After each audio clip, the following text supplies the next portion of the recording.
All right, so for those of you who were here last year, we're going to do the same thing that we did last year and just have a nice open discussion about the futures of our field and where we want it to go. So where we need it to go and things we need to be aware of. So with that, anyone who has something that they want to discuss? I can ask a question. Yeah? And I'll ask it to maybe the non-NLP folks on the panel, however you want to identify. So one of the reasons that I was interested in having, well, all of you come is to figure out, like, well, how can we help in content moderation? So there's all these, the whole day we've listened to all these different issues and constraints and potential fires and patterns that are emerging. And a lot of us here, we come from computer science backgrounds and some other backgrounds. And there's a lot of students here who are like figuring out like PhD projects, professors who are like figuring out the next grant. And, all of us would want, where's like the best ROI, return on investment on any research that we would do. So do you guys, it'd be great to hear any ideas on these are directions that would really impact the field a year from now, 5 years from now.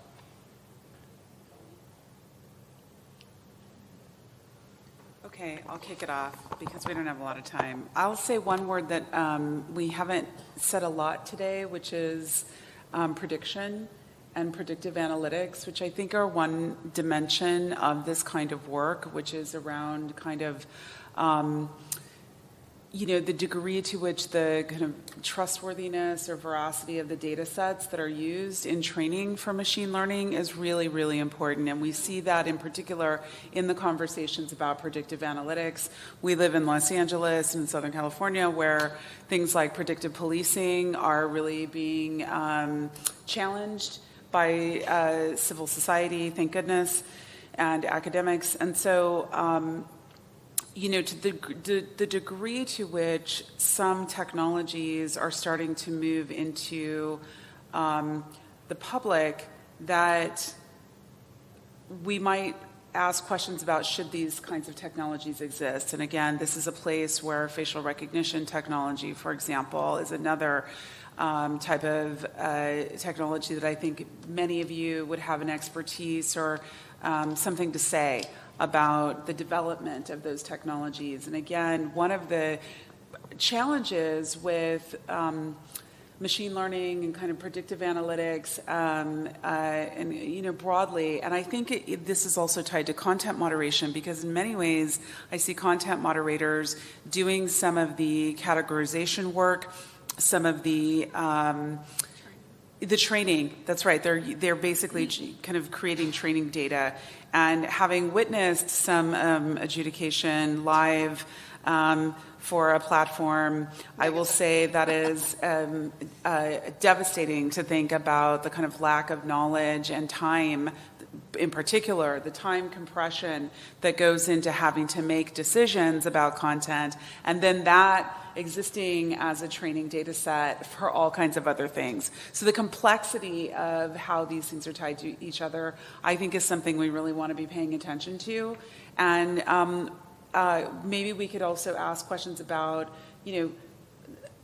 slowing down that time compression and expectation, because, I often liken this type of work to chemistry and pharmaceuticals in that industry. If we were in a big pharma conference right now, we wouldn't have the same kinds of time imperatives or crush around the making and manufacturing of drugs and rolling them out on the weekend, next weekend, right, off of our startup funds. So I think this is kind of like, how can we look at other industries where there's potential danger and do some other kinds of professional standardization and expectation setting about what we do, rather than kind of releasing some of these technologies onto the public, and after there's been incredible disparate harm, then saying, oh, maybe we should kind of walk that back.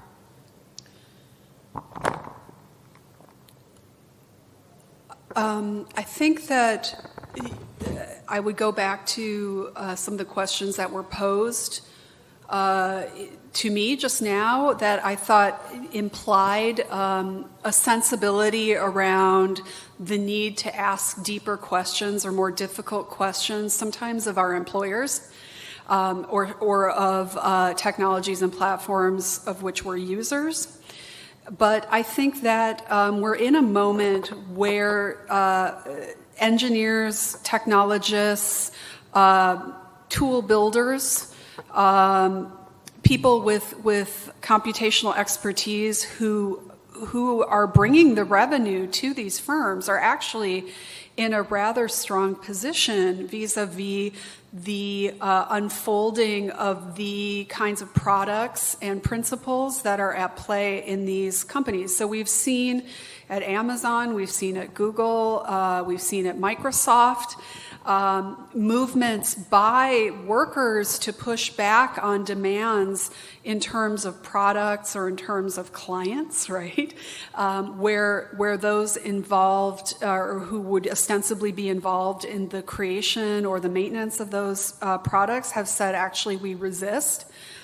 That's a very dangerous or fraught kind of activity, but it's one that is actually it actually offers great power. So I think, across the board, I would remind us also to historicize ourselves as workers and remember that workers organized have a lot of power.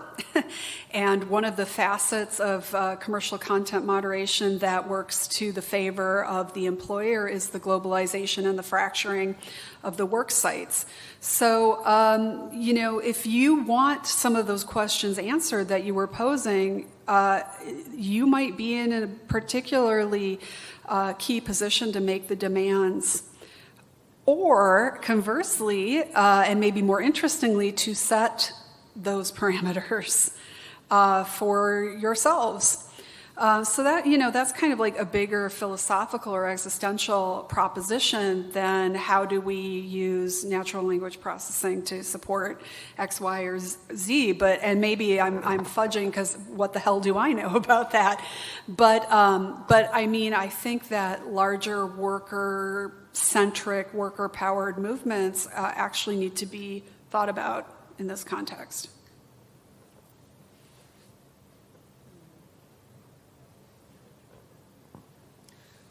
One thing I just want to say quickly about linguistics, I can't help myself, is that,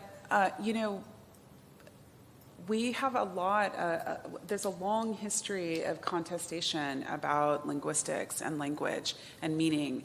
And there is something that I find interesting about how when that moves into the domains of computer science, that gets flattened. And we kind of reduce it to like a highly stable ideas about categorization and data. And I just wonder if we might reopen some other kinds of imaginaries as well around the linguistics dimension or the humanities dimension of the work too. Hi, my name is Udo Hahn from the University of Jena in Germany.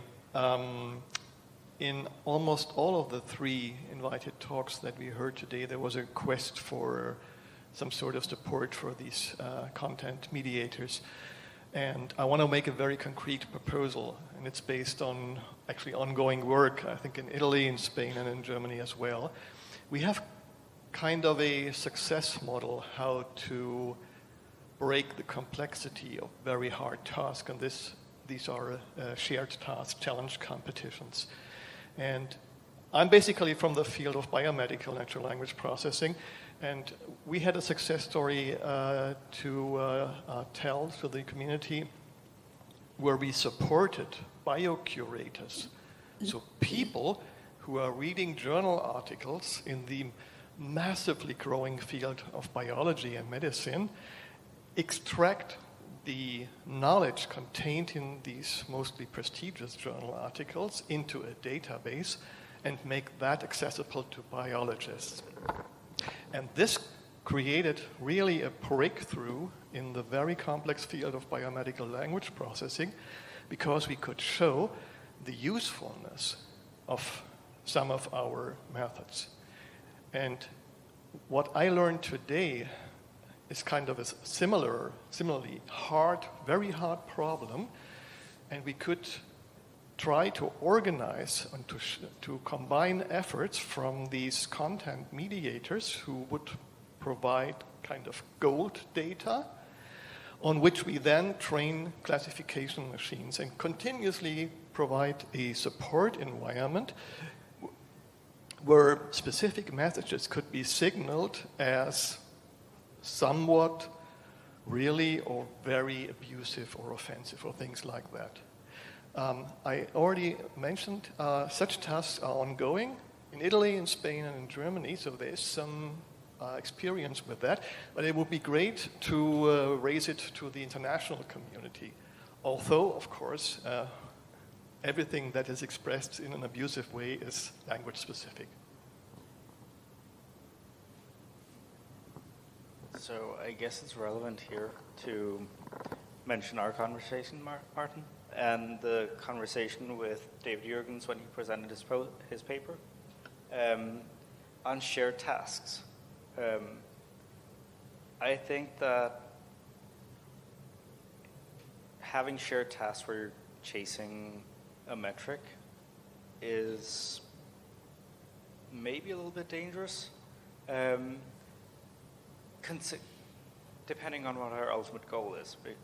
So the way that I see our field is that our ultimate goal is an understanding that can help us build something that can aid other people. What that something is, I'm not sure about, but if we're building shared tasks for where you're trying to reach some metric, I think we might get lost in the engineering that we can love. Yeah, no, and like I'd love to engage in that conversation, because particularly given David's paper, I think that that it is very easy for us to get lost in that coming up over the next few years. And I know that Jigsaw has some experience with setting up some tasks. So maybe you can speak to that, Jeff? Or Nip?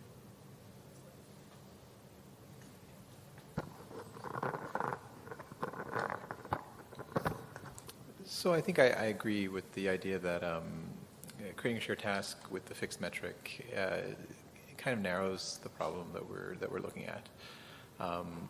When we've created sort of 2 shared tasks so far. I think the 2 Kaggle competitions, one on the toxicity data set and one recently on looking at types of unintended bias. And our goal, especially with the latter one, but I think with both, was to invite the community in and to give them a data set and a chance to sort of struggle with the complexities that we were struggling with. It wasn't really to find the best algorithm necessarily, or the best approach, or like how high can we make this number go, but it was to say, here's something that we are struggling with internally. We'd love to share it with you and get a sense of how you would approach it, how you would think about it, what can come out of it, and just to start the discussion. And I think the shared tasks can be good for that. They can be focused, but as long as we don't overfit to the shared task or the metric. Does anyone have any thoughts on shared tasks?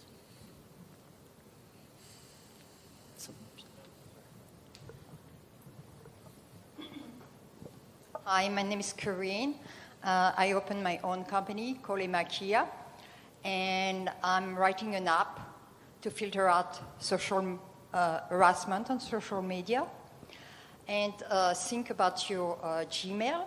You have a spam folder, and you don't have spam in your email.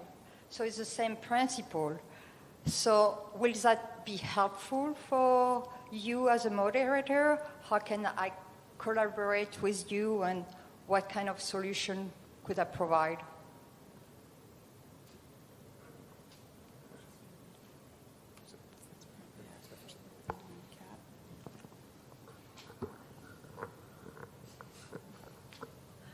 I think it's a hard question to ask or to answer in the sense that knowing what kind of the same way that I was talking about how moderators would kind of discard certain machine learning systems because they didn't really know what to predict about it, or they didn't know or they didn't know what to expect from it. So they weren't able to orient their work around, how it was supposed to help them. I think what's really crucial to think about is, so what are the outcomes? So is it sort of giving you this thing is toxic, and what are the parameters under which it's deciding what something is toxic? How does a moderator know to evaluate what your system thinks is toxic? So I think thinking about the interaction and the nature of the interaction and the assumptions held kind of by the system and by the moderator, like whether they align or not, I think those are the questions that we need to think about before understanding like how they might work together. And if I can also like kind of answer that, like, so I've had this conversation with a lot of my colleagues before. The key difference between spam, and it's kind of what you were saying, like the difference between spam and like offensive content is that what is spam to you is like very likely to be spam to everyone. Whereas like what is offensive to you is like super dependent on your own experience in the world. And I think that's and it's gonna arch back to like another question that happened before. Like I think that the social sciences haven't even figured out like how people get offended as much. And so like kind of echoing what you were saying earlier, we are just kind of like entering this fog of like we should just like go and try to annotate these things and then like get state of the art on this classification thing. And like going back to what Zirek said about like it potentially getting dangerous, like I do agree that we're generating a lot of useful ideas, but I think because now that there's enough people in this space, we should really start involving like social scientists and try to get like them to understand and work with us to understand like what is it about culture, what is it about identity, what is it about a minority identity specifically, what is it about like in-group language versus like slurs and all this stuff. Like there's so many open questions that like I think we really need to take a step back, and I think that it's time for like analysis, not like creation of algorithms at this point. One point on just the pragmatics of or like a workflow issue in terms of moderators is that typically a precondition of doing the moderation work is that you must see the thing that's offensive. So from a user perspective, that's probably personally I would love to have things removed that suck, out of my space. But if I were moderating a particular space, I would want to see the big picture. What tends to, anecdotally tends to help is tools that can soften or prep a person. So a lot of times what might happen is I've had workers report to me that, it's like really, really mundane to the point of mind-numbing work and a lot of false positives. So, wedding video, cat video, shocking gore, mutilation interspersed. And it's like that juxtaposition and jarring is what is so difficult. So when I think about tools that can help, a lot of it has to do with things like contextualizing, using metadata to extract as much best guesses about material, using tools to triage as best as one can. Doing simple things, seemingly simple things like exploring with the worker, what is it that triggers you? For example, for me, it would be animal abuse. I mean, I don't know why. Why could I look at Warzone footage and have an easier time than looking at an animal harmed? I don't know. That's just how I'm wired. You know what I'm saying? But another person reported to me that his thing was he couldn't stand to see a video where he could hear someone off camera screaming. That's how he's wired. So if there's a way to triage, that's the kind of stuff that could support and help. But to your key point. I mean, again, you're trying to ask these bigger questions, and here's where the rubber meets the road in terms of what are firms willing to actually do with regard to the bottom line when moderation work is already seen as a total cost center. There's not any like real vision of this having a revenue upside. It's a total drain. So, you know, if it can just be rote, kind of mundane, reactive, that in a way, from a cost analysis, is quote unquote better. So there has to be a paradigm shift in the C-suite about what the hell are we doing with these platforms. Now, if you can do that, yes, but no problem, right? So, to respond to your to your answer, is you have politicians who are aggressive and receive 3,000 aggressive tweets per day. If they have a spam and they don't have to look at it and after do the report, that will be a first step. And I think we need to move and start working on the solution. It's great to do the research, but we need a solution.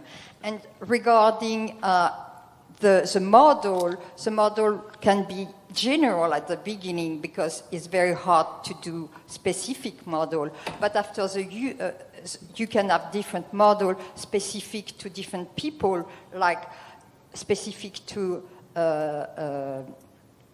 animal being abused or some listening. So it will be specific to some personal sensibility.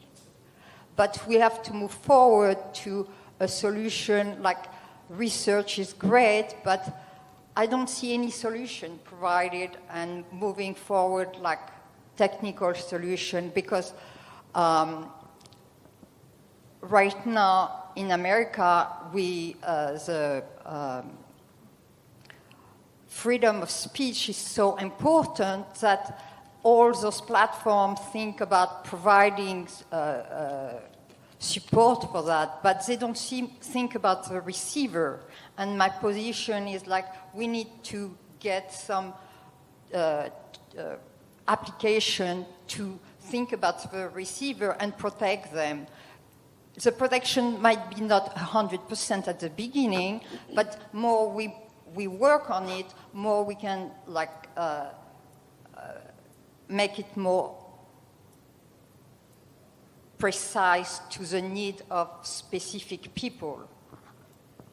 So I want to touch on two different things.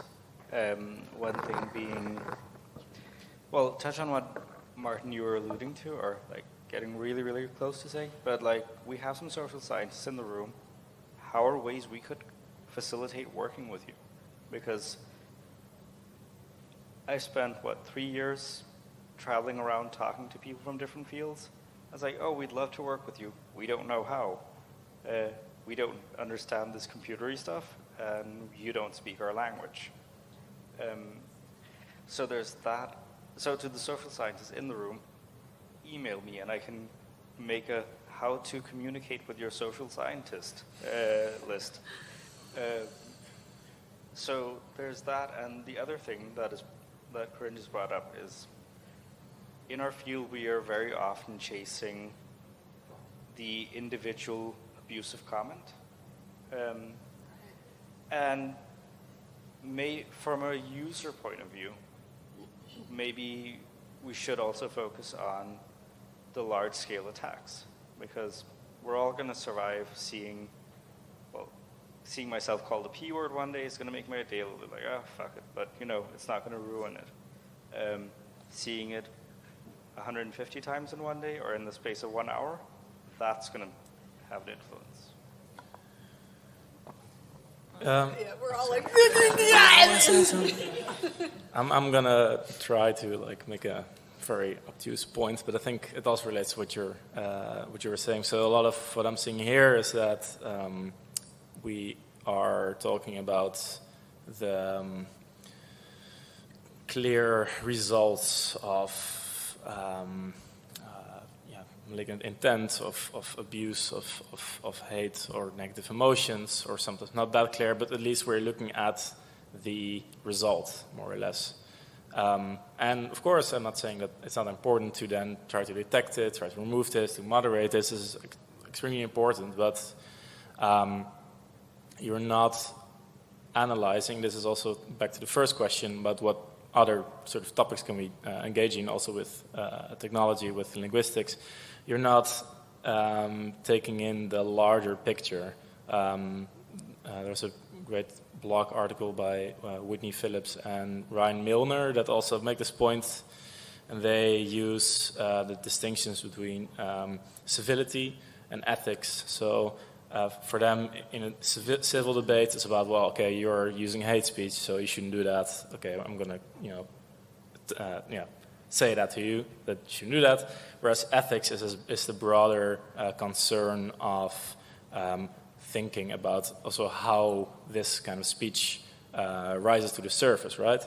And that also means that it's not just looking at bad actors, but also at the broader picture. And I then use that metaphor of sort of ecosystems that you have, like apex predators that are in the end supported by a larger ecosystem of insects, for instance. So for instance, can we see an uptick in hate speech when specific narratives are replicated by journalists? One of those, that's one question, for instance. So, I mean, you could analyze this through technological means, right? So if a specific conspiracy or false narrative or narratives with certain subtexts are replicated, does this result in the increase of abusive language, of hate speech in other parts of the internet? And that's, I think in a lot of ways, those questions are,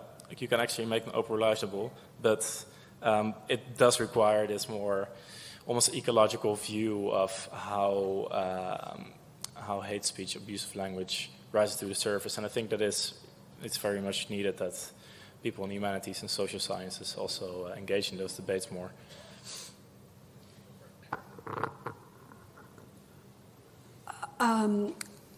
First of all, I think that the wedding of these kinds of communities together is imperative, and so one of the things that you're doing is trying to model or foster that, and so I'm very grateful for that, and it's why I was so frustrated that I couldn't be here earlier, because there's literally no other event that I've been looking forward to as much as this one for this reason.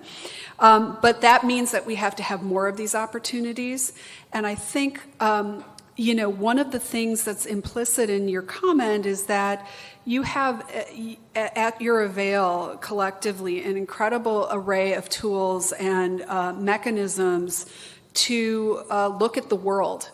And what social scientists and humanists can do is help frame questions or pose interesting questions that go beyond the operational demands or the revenue bottom line of the firm. But so here's where we have a mismatch between some of the work that you're doing within the context that you're doing it.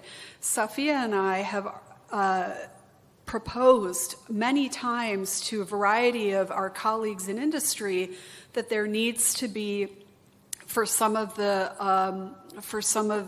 firms in particular, a bigger commitment to just research for the social good, or research, technological research outside of, product development or, functionality or whatever, revenue generation.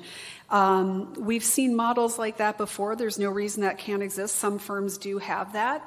And we need to have more of that. So, if the question has to be, what are the demands on you from your employer about the work that you're doing? Because there might be an ill fit there. They might want you to answer questions that aren't as compelling or that are at odds with what you think the questions might actually be. So what other outputs or outlets do we have to do that work? Well, academia is one avenue, but you know what we don't have? We don't have money. And then we have AstroTurf organizations out here with their BS, social concern and ethics concern, getting the funding. So, we need help too and support in academia to help raise the questions so that we can partner with you to solve them outside of the context of just what Google wants you to make.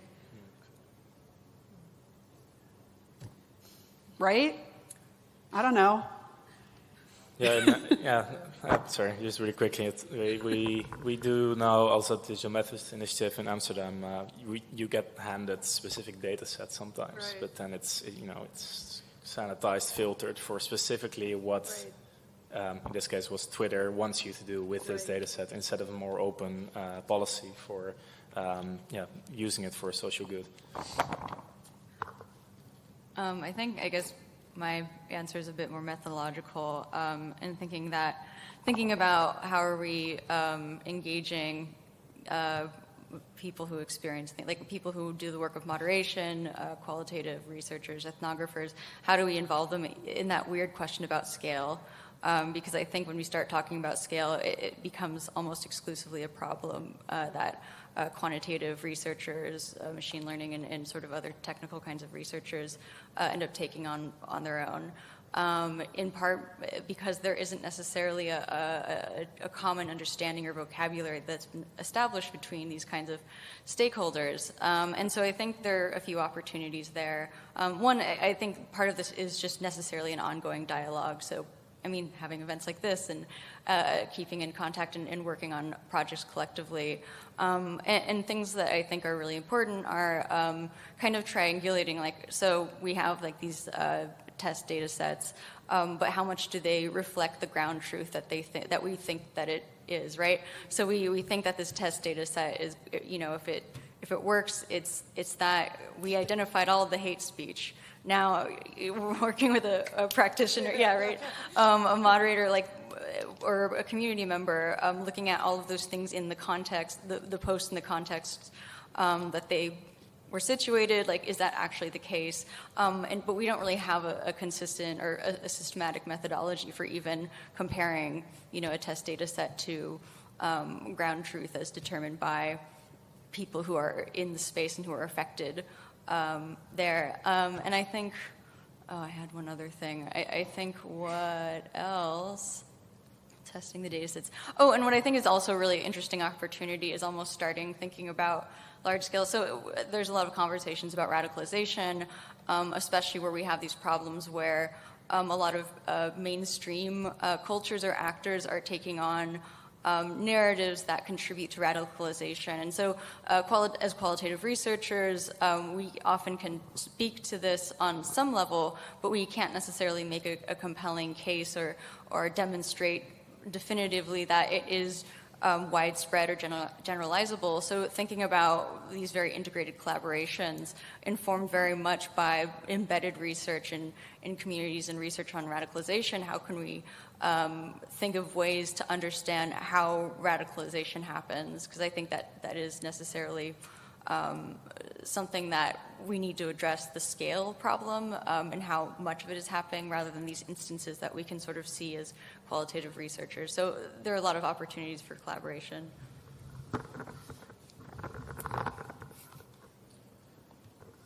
Just to add to the other side of that, I've learned more today than I have from reading a lot of technical papers. I think that this model of having the questions framed by people outside of our domain is a very useful model, and often we can get stuck in the weeds and think about the same sets of ideas again and again. Not that I didn't love all the papers and presentations that were at ACL and at the other workshops, but you'll notice that there are patterns in them, and it's nice to have these pattern-breaking dialogues where you get to see other questions and be exposed to other ideas. And I like Zirak's question about how we can facilitate these kinds of engagements more often than we do. I mean, they happen maybe once a year, once every couple of years. So that's probably not the right regularity. for these kinds of conversations. Yeah, I mean, I think if we could get some of the sponsors to underwrite us, we'll host you in LA, and We're the building weather's a really center. good there too. You know, I appreciate you're saying that, and I was thinking that so many of these questions that we really didn't get a chance to even dive into around what are we talking about when we talk about hate speech? Who's hated? By whom? What is abuse? Who's abusing? Who's the victim of abuse? Those questions have been asked for a really long time. They predate the internet and digital technologies by thousands and thousands of years. And I think this is what's so valuable about being able to have these kinds of conversations across domains, is that I find we're not really clear what we're talking about as we increasingly move forward. So we see, for example, people who would organize actively for the rise of white ethno-states in many countries around the world, or for kind of white Christian Anglo-Saxon types of paradigms to the exclusion of everyone else, straight, let me add. That's a much harder conversation that people don't want to have. Instead, it's kind of like, what are the words? And I think this goes to your point, Sarah, about it seems easier to be in the weeds of talking about good words and bad words, and good memes and bad memes. Percentages of pixels. Percentages of pixels and takedowns, and not talking about what's the cumulative effect. What are the kinds of societies we want to live in? What is at stake? And what is the scale and speed at which abuse and extremism and hate speech, in fact, with real facts, we can see are compromising modern democracies around the world. Like, I don't even think it's questionable anymore, the role that major platforms are playing in the rise of fascism and all kinds of ideas. And that particularly pains me to say that here. So this is one of the reasons why we also have to be in these conversations more and more, so that we don't get into the weeds of like a tool that's going to fix the words and fix the pixels, but it precludes any possibilities for talking about what's the society, what are the communities we want, what's our role as academics and technologists in making that. And how much agency do we have in the process? And this is the part where, in the United States, what's particularly difficult for us is that in academia, that those kinds of inquiries and questions have typically been funded by taxpayers. Those of us who work in public universities in particular have had the support from society broadly, with a big S, to do this kind of work and this kind of research. But now we see, in particular, the tech sector has played a huge role in not paying taxes, in pressing for policies that would preclude them from contributing more broadly to society, and that have, in fact, decimated and defunded public education, public higher education, public media, libraries, and so forth. So these kind of institutional democratic counterweights are evaporating before our eyes. And then what we see is large companies coming in like predators and capitalizing on that, and then setting the terms of the research agendas and saying, well, we'll give you a grant to do X, but not Y. Right. So I think, we need to keep having these conversations, and we need to figure out how do we press them to not be a workshop, but be central to the themes of the conferences that we're attending. And, I think there are a lot of humanists and social scientists that if you invite us into your domains and spaces, we will come. I mean, can I just say one other thing too? I think in our case, for example, we're hardly Luddites. I mean, we are technology users. We're longtime nerds, however you want to call it. And I think one of the things that Safiya and I try to do with the long view, technologically, but also socially and culturally, is to remember that there are other ways, right? And so part of the problem right now is that we're in a paradigm where the imagination for those other ways, I think, has been shrunk, and that it's only been a decade and a half that these platforms and firms have dominated the information space to this extent or in these particular ways. I mean, we have other examples, but you know, IBM used to be the Spectre, and we had responses to that. I remember being a young person in France, fascinated by Minitel.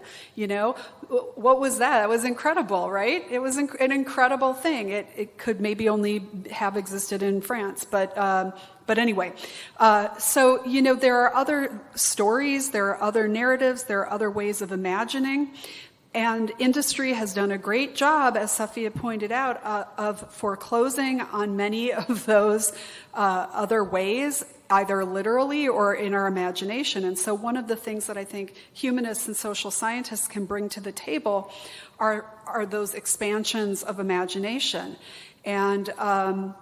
And reminding about these other institutions in other ways. I mean, you don't have to raise your hand if you're from YouTube, but I'm going to say, if you're from YouTube, you got to go get Susan and tell her to stop saying that YouTube is a library. Stop it, Susan. YouTube is not a library. It's not a public library at any rate. Right? So you see how this rhetoric, I mean, this is not incidental, that these kinds of institutions are being picked up and quite literally capitalized on. And I think we have to resist that within and without as well. Yeah, I mean, Apple just took over the Carnegie Library in Washington, Right. D.C., and now the library is your iPhone. So, I mean, these We're on the mic. Okay, we got to just, I get it.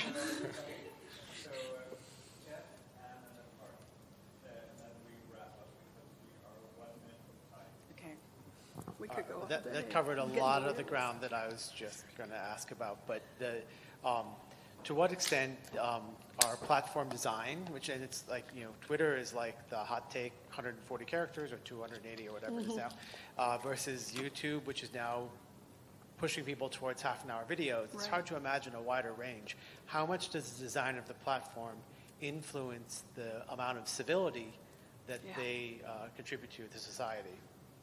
Among other factors, like I can think of a huge factor when I think about YouTube and its specificity and its uniqueness around its monetization program for producers. That seems to be something worthy of discussion too, right? Like, you know, there's actual remuneration for content generators who are, you know, sometimes lay people, sometimes not. So that seems like something worthy of discussion or thinking about too, when you talk about affordances. Yeah, I would say, you know, design obviously has a huge impact in terms of the different types of uptake and virality and all kinds of ideas. But I think if we pulled back to a 10,000-foot view, I would say I've watched university students over the last decade. And that's sometimes a barometer for me of like how culture is shifting. Mostly that they don't understand my jokes from the 70s and 80s, but it's cool. The bigger issue is I notice how their acculturation in their generation, I'm Gen X, and our acculturation is that, you know, everything might be suspect, and let's get many points of view in on that. Give me all the information and I'll cull through it and decide what's most important. What I notice with the next generation is much more of a sense that everything can be known and it can be known in 0.03 seconds. Now this is a different kind of sensibility, and I think those things are what platforms have also done in terms of creating different kinds of acculturation to knowledge, to culture, to social facts, and so forth, which is to say, you know, if everything could be known in 0.03 seconds, we wouldn't need universities, we wouldn't need an education, we wouldn't need a lot of things.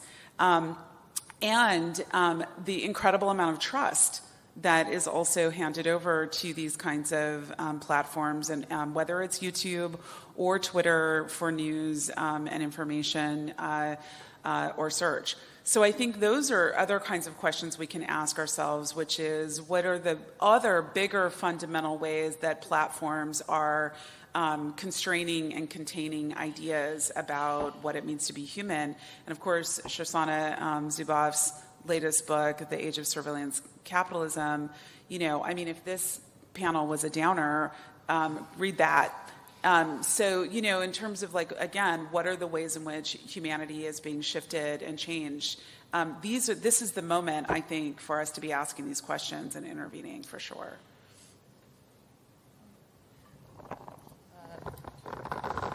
I think to go, sort of microcosmic and thinking about these sort of collaborations in reference to these larger ideas, I kind of want to know what it looks like to do research where, a person who is a target of harassment or an ethnographer, for them to kind of take the lead on a project where instead of sort of contorting qualitative information to conform to a standard, what does it look like to try to contort the standards to encapsulate or engage with sort of the totality of a person's experience, where instead of thinking about the sort of part of a person that offers that one data point, so it's like that one comment that they were harassed and the only thing you get from them was, yes, I feel harassed, or this looks like hate speech to me.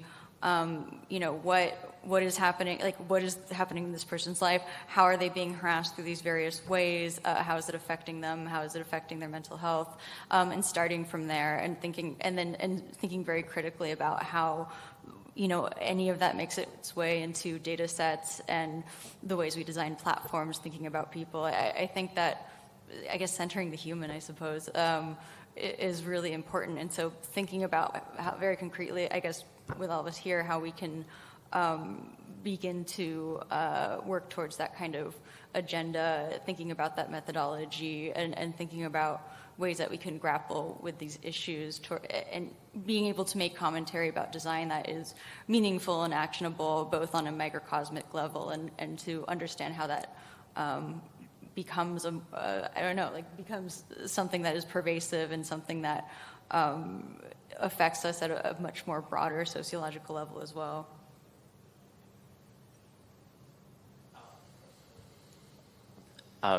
Thank you all for these really great answers, by the way. I agree with a lot of the directions that have been mentioned, and I just wanted to ask, I feel like this is a broader issue with computer science education maybe, but I feel like we're not really trained as computer scientists to think about how society and individuals in our society are direct stakeholders of what we develop.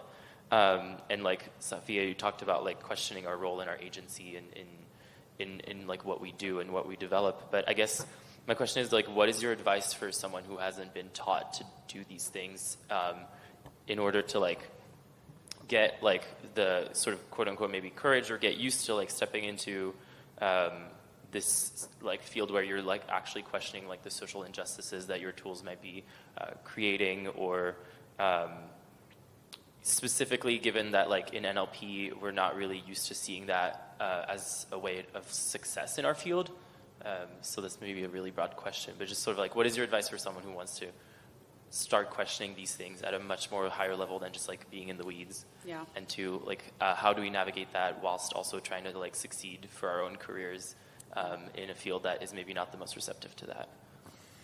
Well, one thing I often tell my computer science students who accidentally sign up for my classes and then wish they hadn't is you have no business designing technology for society and you know nothing about society. So where else would you design technology for any type of application and you don't know anything about the use case?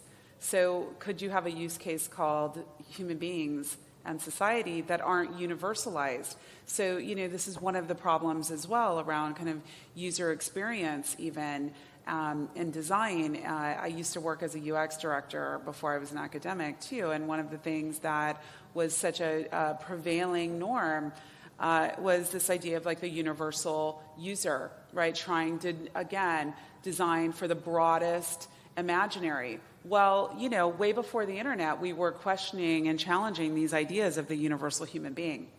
This is deeply contested in many different fields of the humanities, right? Because weirdly, that universal human almost always looks like a white man. So, I think that you could start in these places like asking the questions, am I qualified? Like, who's this for, and am I qualified to be engaging on these terms? That's an act of humility that's challenging to do, I recognize. The other things I think we see is people, if you're a hiring manager in a company, now I'm going to start looking at my industry friends, you could shift the paradigm of hiring humanists and social scientists, maybe somebody with a PhD in ethnic studies or women's studies. You could shift the paradigm that those, rather than being like diversity and inclusion hires, would actually be fundamental to the research and design team. And that we can't launch this project without people with these specific kinds of academic training that is comparable to the level of skill, graduate education, or so forth, that we expect of the engineering team.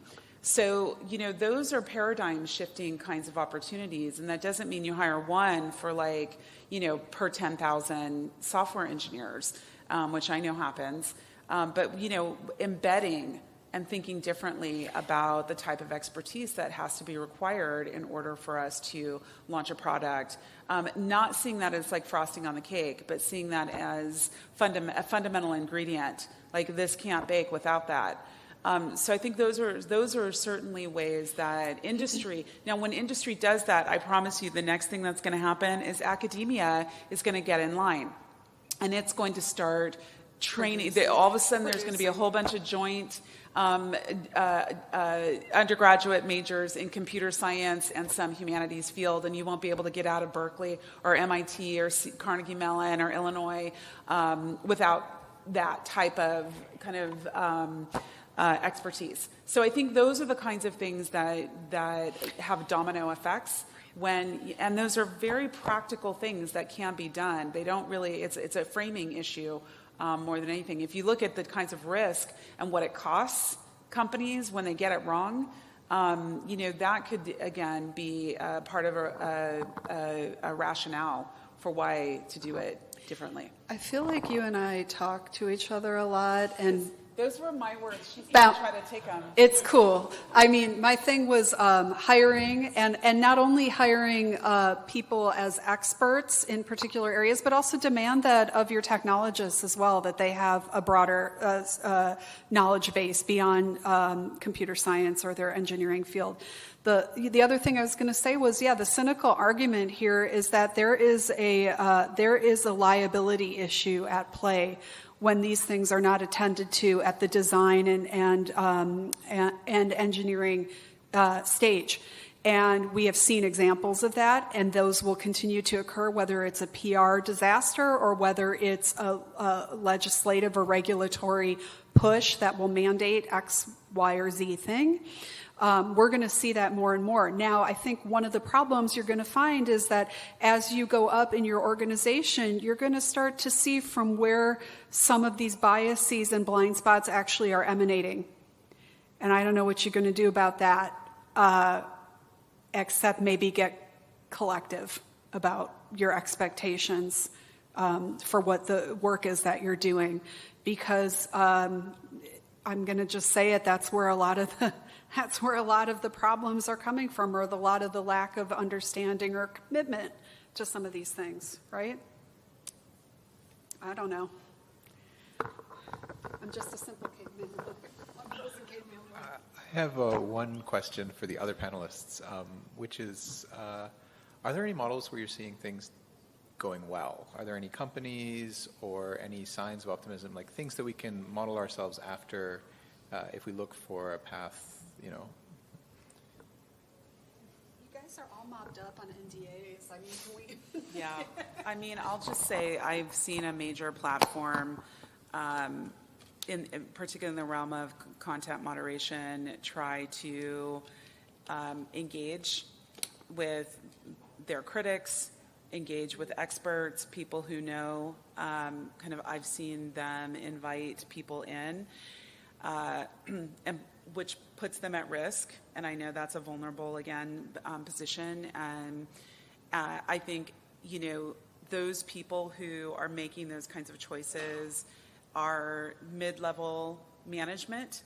They might be like at a director level, but they're not a senior vice president at that level.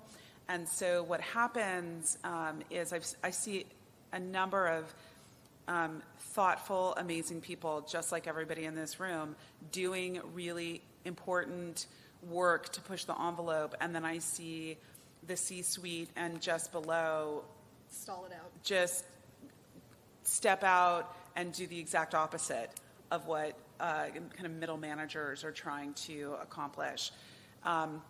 And I'm seeing a lot of new entrants, because obviously this last few years of people who are coming out of top engineering schools and kind of mid-tier, whatever this means, engineering schools and programs are also, they read the news. I mean, they're watching and they're seeing, because journalists are doing a great job of covering these issues now, and covering our research. So I think they're also very aware, and they're willing to go into these jobs, and they're staying in some of these entry-level jobs because they're saying it would be so much worse if I weren't here. But that,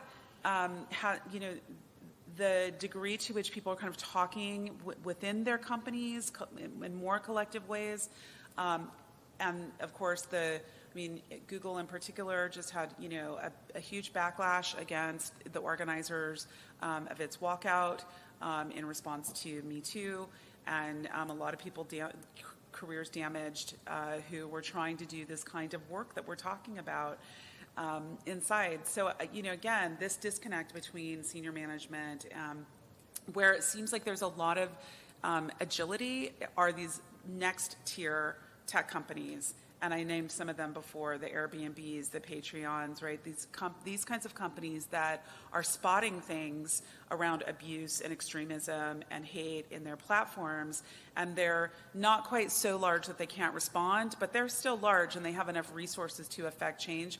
What I hear them saying is, if we step out alone, the whole company might go down because of the backlash, the Nazis coming after them, literally, right? Trolling them and calling for boycotts. But if several companies together decided these are our values and we're not going to support neo-Nazis, and that's where we draw the line. Of course, you could draw the line much further in. You don't actually have to go that far out. But what they are reporting out is that when they're doing it and the payment processors are doing it and others, then it actually is creating the shift. And so I think there's a really important opening there, at least in the U.S. and Silicon Valley, where we work more closely too. It seems to me there really is a financial and other kind of upside here for somebody, right? And there's also significant downside to inaction or to status quo. So that's the thing I always like to say. And, I guess at the end of the day, the question becomes, to what extent is there the will within a particular company to take on some of these challenges, and to what extent are those companies themselves aligned with some of the power structures that many of us are disturbed by? And so those are questions that I think we all have to ask ourselves, whether we're university professors or whether we're Google employees or wherever we sit. But, Okay, and those will be the last words, which sucks because we're getting to a really, really interesting place, and I wish we had another day to keep diving into this, but we don't, unfortunately. And now Vinod will close the session. Okay. It's session and close.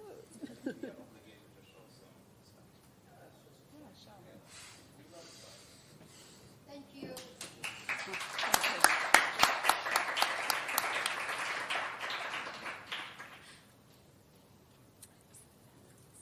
All right. So I had like a few slides because it's supposed to be 10 minutes, and now we have like 10 minutes overtime, so I'm not going to take a lot of time. No, this was great. Like that session the last session was super interesting. So first of all, I want to thank you all for the participation and like asking questions from the morning, as well as especially in this session, it was extremely sort of like there was a lot of discussion that was super exciting, and that's what we were as organizers wanted. We also want to thank all the invited speakers and panelists who brought so many different perspectives around the theme of content moderation, which for me, it was like when we started planning this, like with Sarah, like one of the articles about like the psychological cost of on content moderators about like looking through this abusive language. As an NLP person, that was like the first time I thought about that aspect because for me, like getting annotated data was the same for part of speech tagging annotated data and like toxicity data, and like the difference between them and the psychological cost of that was not like, that's completely lost on me as a NLP researcher. So I was super excited about like bringing those perspectives here. And I think we did that and a lot more. So that was great. We had an excellent poster session outside with so many really great work, and I was involved in like reviewing and like accepting many of these papers. And I hope that you all had a great time sort of like talking with the authors and discussing about the work.